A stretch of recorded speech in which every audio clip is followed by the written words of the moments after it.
Hi, everybody. Thank you so much for joining us today. I am joined by Pete Ochs, the founder and CEO of Enterprise Stewardship and a number of other businesses. Pete, welcome.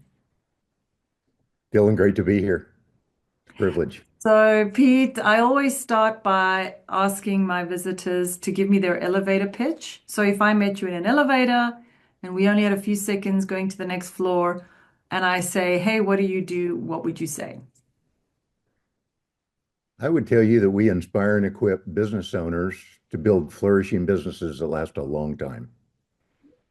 I mean, that is a powerful statement. That's definitely a statement that would make me say, please tell me more. And I would end up writing the lift to the next floor and taking your number. So this is a question that absolutely fascinates me. Like, how do you build a flourishing business that outlasts you? It's the question I think on every founder's lips. And I somehow think that there is, I mean, obviously there's, entrepreneur's disease, founder syndrome. I think the personality of the founder is sometimes the worst thing for the business after it has reached a certain phase. Am I right? Absolutely. How does that play into this longevity of businesses? Yeah. Well, I hate to steal from this famous Simon Sinek, but we've got to start with why. Okay. Right. And so the question we should ask is why are we in business? And when we ask that question, when I ask people that question, I would say 95% of the time they tell me that it's to maximize the financial bottom line. It's to make the shareholder wealthy. Mm, Okay. Uh, I think as a Christian, if I look at that from a different perspective, and particularly the why, I would go back to I think business has a much greater calling than that. And it's interesting, I think even over the last 8 or 10 or 15 years, we've seen a tremendous swing from the purpose of business in the secular world from just maximizing shareholder value. You know, Milton Friedman won a Nobel Prize on that statement that the purpose of business is to maximize shareholder value. mm, Okay. But we've seen the Business Council in the US to say, you know, there's a greater, we should begin to look after our people, et cetera. So yeah, let's look at this from a biblical worldview. And I think if we go back to Genesis 2:15 through 18, this was after the creation of the world, but before the fall of man. You'll see in verse 15, God said, I put man in the garden to work. And when you work, you're going to have the first thing you need to flourish, and that is material provision, food, clothing, shelter. Verse 15, I mm. put, when you work, you'll have those things. The second thing we all need in verse 18 is deep. It's not good for man to be alone. We need deep, authentic relationships. And we would call that uh, social capital. Okay. And the third thing we need is found in verse 16 and 17. Oh, by the way, don't eat that fruit of that tree over there. Okay. It was the first time God really gave man a moral code, rules to live by, etc. And I believe that's what we would call spiritual capital. So there's really, in a very simple sense, there's three things we all need. We need a good job, we need friends, and we need a purpose for living. And so we call those economic, social, and spiritual wealth or capital. And of course, wealth is the amount of that that you need, and capital is if you have extra economic capital, if you have extra more friends, if you have a real and you want to share your purpose for living, then you have something that you can share with people, and you need to do that. And you need to invest that as capital. So I believe the purpose of business is to create economic, social, and spiritual impact or flourishing. I love it. I remember I always struggled getting up in the mornings and going to work. I've just always struggled. I always rather wanted to be doing anything else except working. And then one day I was driving to work and I drove past this beautiful little lake and there were ducks and birds and everything sitting on this lake. And it's like God just showed me every animal wakes up early and starts working for their food. When the sun goes up, it's the way of the world. Animals work for their food. When the sun goes down, they stop working and they rest. And I realized actually work is the way of the world. It's the way we were designed. When I realized that, it was such a pivotal shift in my perspective that I've never ever struggled with it since then. I've just known that actually work is a part of life. And I think it was maybe just a bit of my teenage immaturity had stretched into my 20s. And I finally accepted actually work gives us a sense of fulfillment and purpose. But I do want to, as a business owner, ask you, so if I came to you as a business owner and said, and you told me economic capital, social capital, spiritual capital, where would you start with my business if I told you that I'm struggling financially or that I say, I'm doing amazingly financially? So what's the starting point for creating these prospering businesses? You know, Yeah, yeah. yeah, great question. Um, I do believe there are really four God-given institutions. The one is family. The first maybe is family, all right. And I believe family is the primary creator of social capital. That's where people are procreated. That's where people are born. That's where you learn to love and hate and fight and make up and get along. The second one is the church, and I think the church is the primary creator of spiritual capital. Okay. And that's where we learn to live by all the rules that we should live by. The third is business, and I think it's primary creator of economic capital. Okay, so you have those three. Now you have a fourth one called government, and I believe that government is simply put in place by God to protect those other three institutions so they can create economic, social, and spiritual capital. So I really believe while the purpose of business is to be a promoter of economic, social, and spiritual capital, its primary purpose is to make a profit.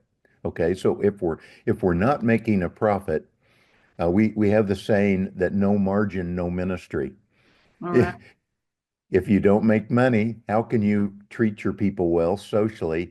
And how can you do all these other things that create purpose in the business? So that said, from our perspective, one of the first things we do is sit down with a prospective client and we find out what their pain point is. 90% of the time, it's around the economic piece of this, okay? They also have pain points on social and spiritual, but oftentimes uh, we need to lead with economic capital. Right. I I also like to go back to the parable of the Good Samaritan. You'll remember that Yeah. parable. There was a traveler uh, mugged and beat up by thieves, left by the road to die. Along came the spiritual guys, the priest and the Levite, and said they walked around him. Right. And I am thinking that they were thinking, if that guy just get Jesus, everything would be fine. Well, I don't think that's the way it works. But here you have this faith-driven entrepreneur, um, The this merchant. He was a merchant, right? He had like a little donkey with produce on it, I imagine. yeah. And so what did he do? He picked the guy up and took him to the hotel. So you see, he had the capabilities I to love it. lead with economic capital. He befriended the guy. He loved him like he loved himself, and he didn't even talk about Jesus. So Wow. I think in business, the power of our platform is that we can provide good jobs and we can love people like we love ourselves. And when you do that, the spiritual capital thing kind of takes care of itself because at some point in time, people are going to say, why are you giving me a good job? Why are you loving me like myself? Right. We've earned the right to share our purpose in life. So that brings me to the work that you've been doing in prisons and some of your work with prisoners. You've got to just tell us a little bit about that. Yes. So, Dylan, in 2005, we had a rapidly growing manufacturing company in a small town in Kansas, and we couldn't find enough entry-level labor to fulfill what we needed to build in that business. I heard about a work release program at a prison where that's where they brought the inmates to our business. We worked them during the day, and then they took them back to prison at night. I did that for 30 days. I went back to the warden of the prison. I said, "This is terrific. I need more." And he says, "Pete, I don't have any more of those guys, but if you can figure out how to move your business behind the walls of my prison, I have 400 men willing to work." Whoa. And so within 30 days, we literally moved a portion of our manufacturing business in behind the walls of a manufacturing business and began to employ inmates. Wow. And it was revolutionary for me. I had a few years earlier, I'd gone through a very difficult time in business. And I think God was he really used that time to change And this was in the early 2000s. And I think he really cemented in my mind at that point in time that business wasn't just to maximize shareholder value, because that's the way I had run my business up until 2000. Then I had this very traumatic time around 9/11 in 2001 where we about went bankrupt. And I Wow. think God really used that to say business is much more, much greater than just making money. Mm, And a few years later, he put me into a maximum security prison that is a desert of human flourishing. There are no jobs, there are no friends, there is no purpose in life. wow.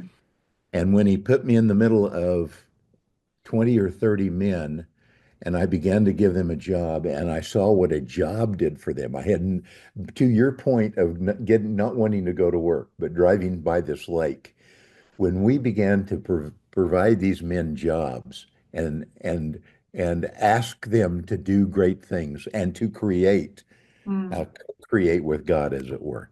Oh my goodness, I never understood. I was a Kansas farm kid. I understand hard work. I grew up on hard work. These mm. men had never understood that. But when we gave them that opportunity, it was amazing. And then when we loved them like we truly loved ourselves, amazing things began to happen.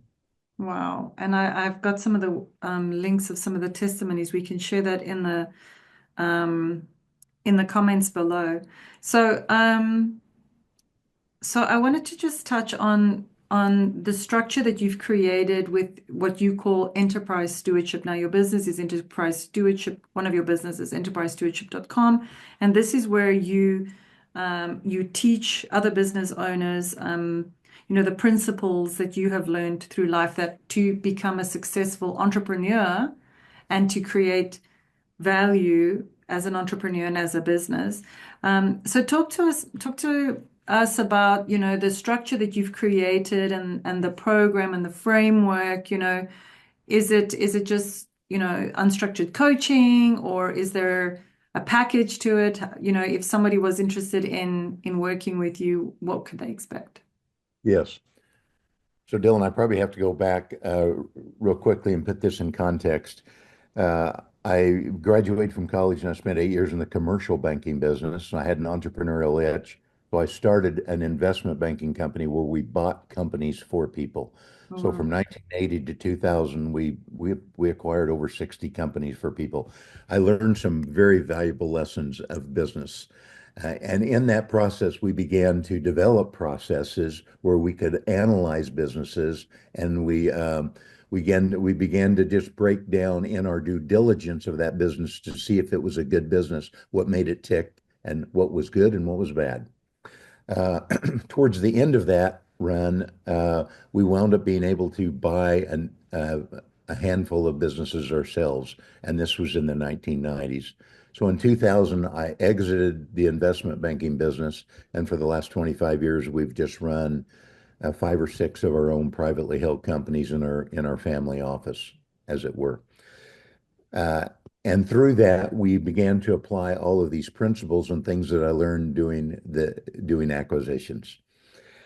6 years ago, my son, I stepped out of the day-to-day business of our businesses. We've got a couple of manufacturing companies and an alternative energy company, and I stepped out of those businesses and turned those over to my son, and began.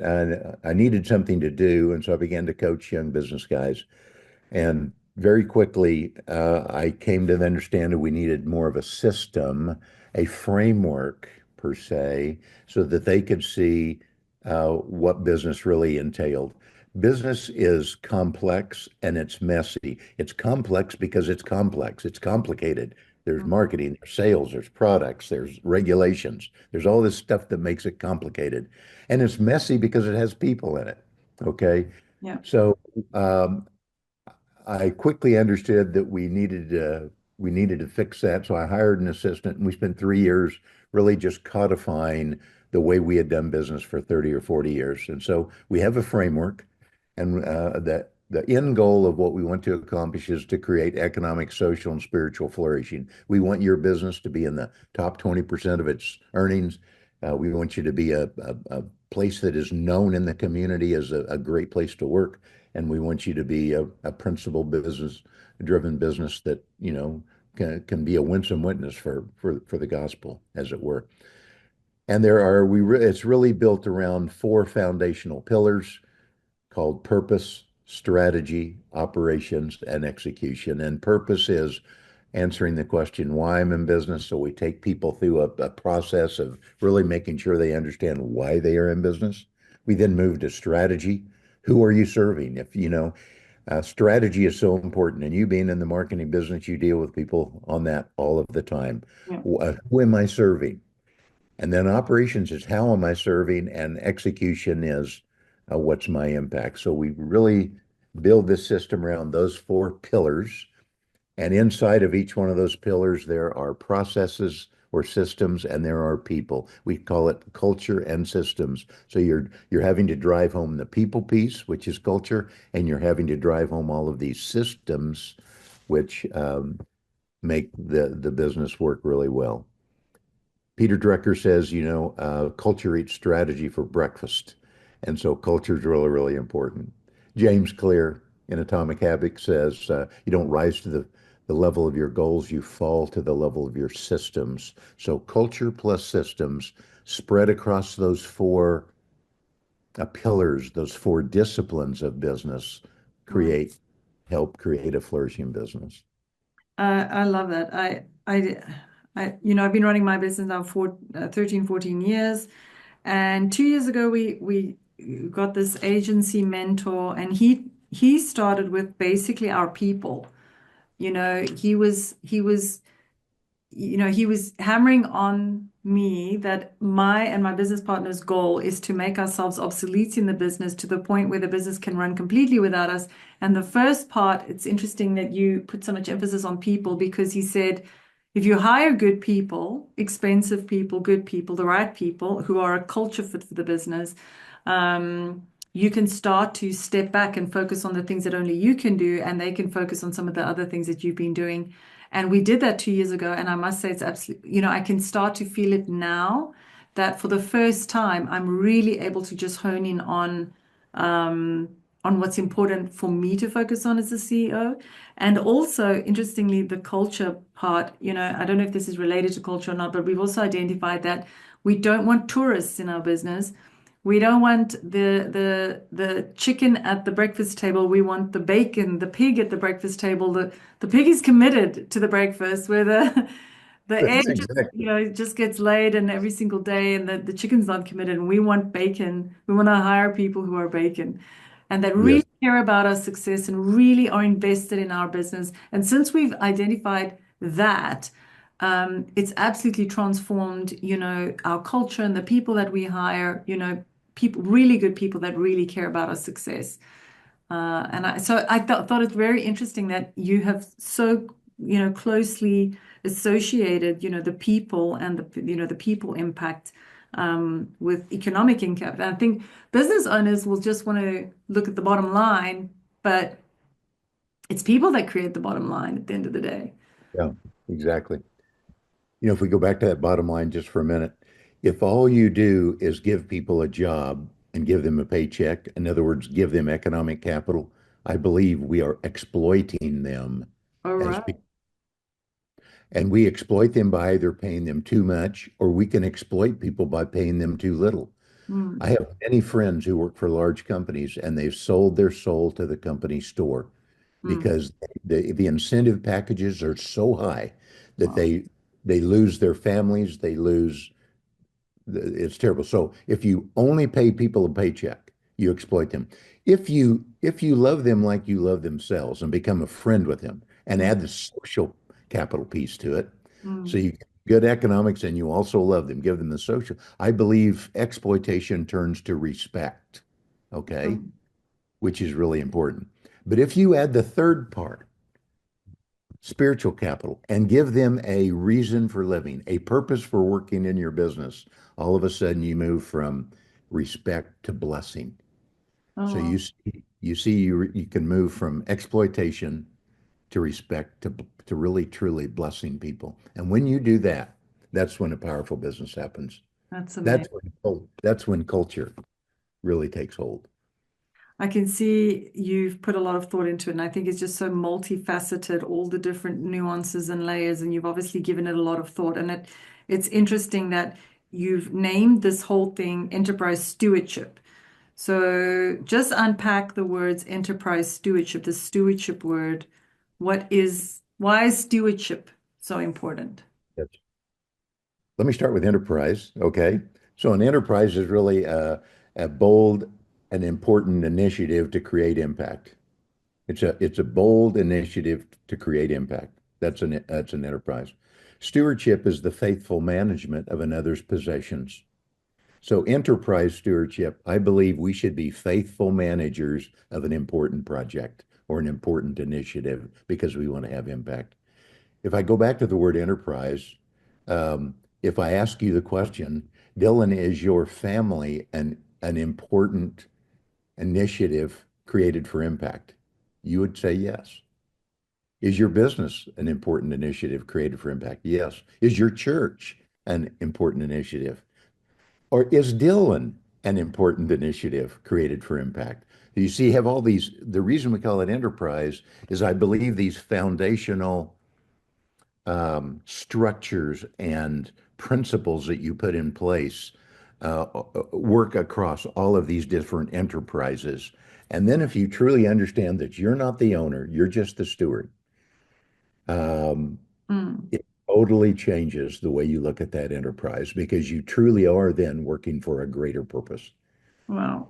So, what is the big key to creating a business that outlasts you? Is there like one big thing, or is it a multitude of things, or what are the things that you need to start looking at as an entrepreneur to create a business that outlasts you? Yes. I think it's coming to understand a couple of things. One is that you truly are a steward and it's not yours. And the purpose of business is to create this long-lasting, impactful venture, as it were. Okay. I think the second thing to understand is the power of compounding. Uh, it was either Warren Buffett or I think it was uh, Warren Buffett. Warren Buffett Yeah, said, it's the eighth wonder of the world. right. Compounding is the eighth wonder. And compounding takes time. So it wasn't until about a year ago I just got on my spreadsheet and I said, what if my business made $1 per year over the next 100 years and I compounded it at 5%? What would that curve look like? Well, it was amazing. It went along for, did 100 years and at about 40 or 50 years in at 5%, that curve started moving up. And boy, at about 60, 70 years, it really took off and went vertical. Oh, Okay. wow. And what hit me is when I looked at that curve and I said, where on that curve would I want to buy the stock of that business? It was about 30 or 40 years into the life of that business. Mm. Well, guess what? Guess where I am in life? I'm 30 or 40 years into the life of my business. And what am I doing? And a lot of these baby boomers across the world, and particularly in the US, we've started our businesses 30, 40 years ago. We've gotten them to a really nice business, but we're selling them. And when we sell them, oftentimes we sell them to people who are only interested in the economic bottom line. So they've taken all of this economic, social, and spiritual capital that we've created. And I've done this. I've sold 4 or 5 companies to publicly held companies. And within 6 months, they've destroyed our social and spiritual capital. So I am really a believer that a flourishing business is 100+ year thing. And I believe we should have perpetual companies. Uh, and if you look at Europe, there are a number of companies, perpetual purpose trusts, actually, these vehicles that you can put your business in have been in Europe for a number of years. And you'll see people like IKEA. Um, you'll Oh, see wow. people like Bosch and Zeiss and the Italian gun makers. Many of them have put their family businesses in these trusts to protect them from the private equity or the other acquirers who will come in and are only concerned about the economic benefit that they can generate. In the US, we've not had these trusts available to us until the last 5 or 6, 7 years. But a very well-known company called Patagonia, the outdoor Yeah, I clothing know them. manufacturing company, was kind of the leader in all this. They had a company worth $3 billion. They created a trust, and the Chenards gave their company to a trust, and it will be held in perpetuity in the trust for several hundred years. Incredible.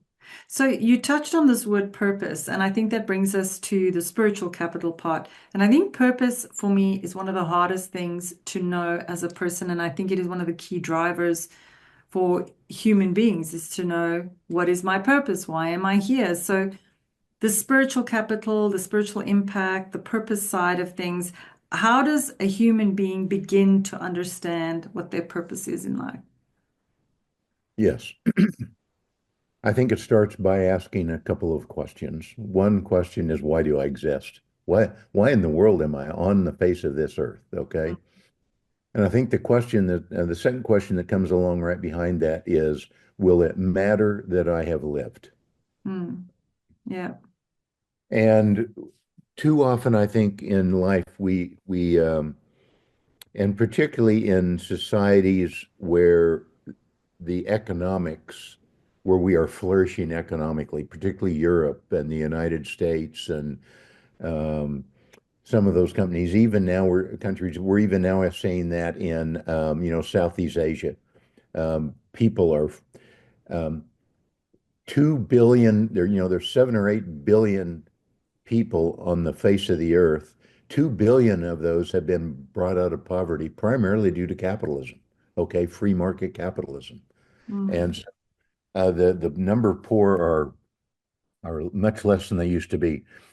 But you have to answer that question. And I think for me, it's all of us have a this kind of transcendent question percolating in the inside of us. And we know that life is more than just getting up and going to work. It's mm, more than just buying things. It's more than just going to a Super Bowl party. mm, Okay. And when you really, I think the why question really comes down to this. mm, There are only two answers in my mind as to why I exist. I'm either living for myself or I'm living for something greater than myself. And mm, if you're living for yourself, then go make as much money as you can, have as much fun as you can, and God bless you. If you're living for something greater than yourself, which I work every day to try to do that. And for me, being a follower of Jesus and a Christian, it's getting up, and that is my purpose in life. mm, Uh, to be a follower of Christ, to follow this thing, to pursue this purpose that is greater than myself. So mm, that is my purpose. I think oftentimes the biggest mistake we make is we confuse two words, purpose and platform. Okay. Your platform is simply the venue or the career or the profession that God has given you to live out your purpose. You see, if your purpose is to honor God, then I think your passions will be different. If I'm going to live for myself, if my purpose is to live for myself, I'm going to be about pride, pleasure, and possessions, the three P's. yeah.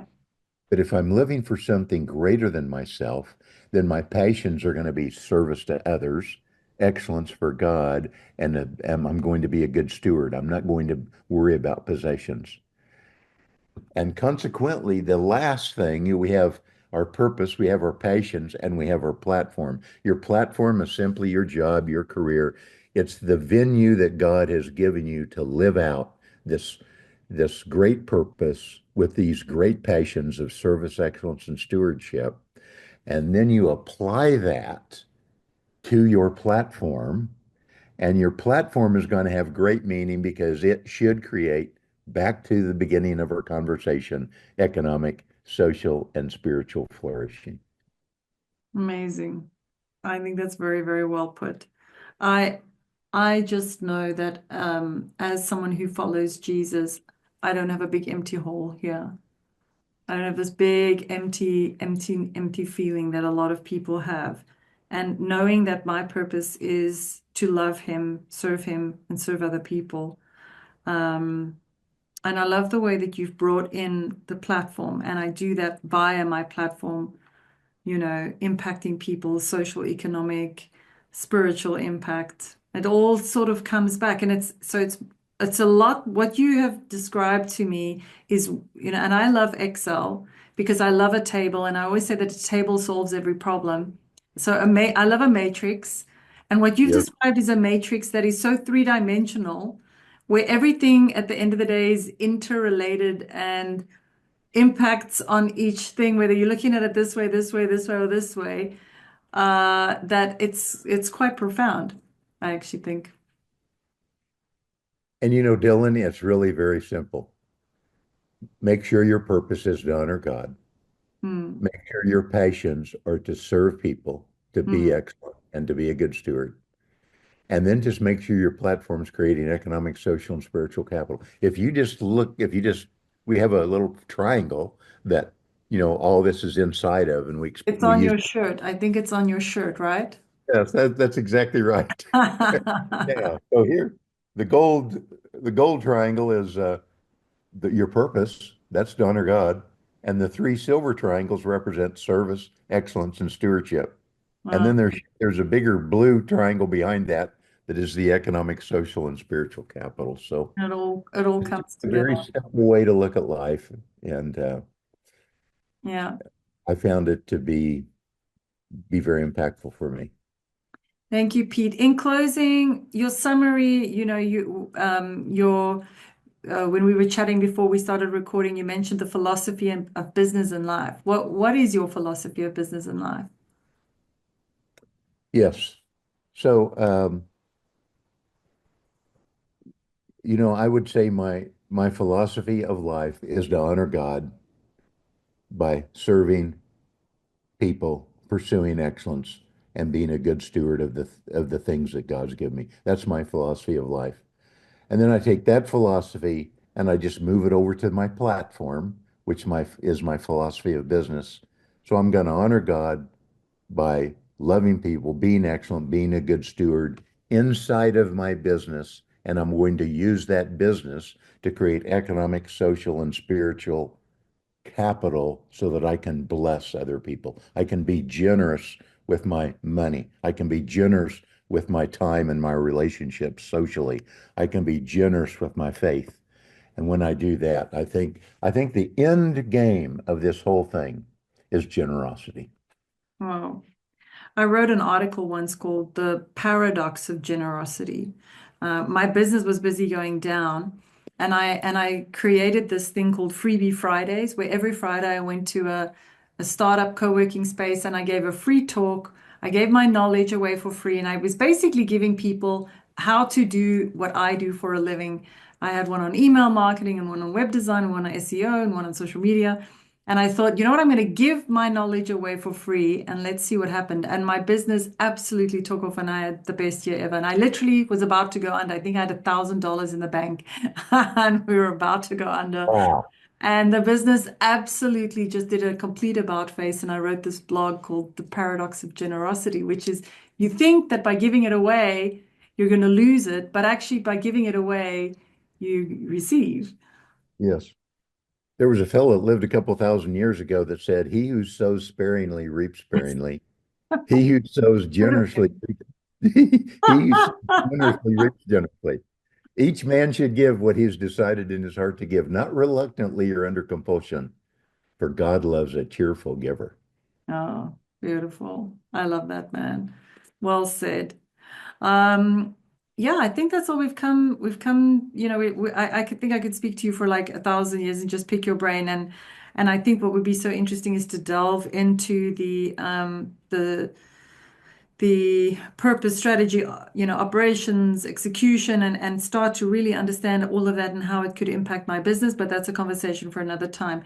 Um, I want to just encourage all of my viewers and listeners to reach out to Pete Ochs and get on enterprisestewardship.com. We'll put all the links down below. Have a look at the site. Call Pete. You can actually speak to Pete directly and meet with Pete himself, some of his senior management, and just chat about how he can help your business really create a legacy business into that goes into perpetual prosperity and blessings. And that's really what you want to do. Pete, thank you so much for your time. You've been amazing. Dylan, thank you. This has been terrific.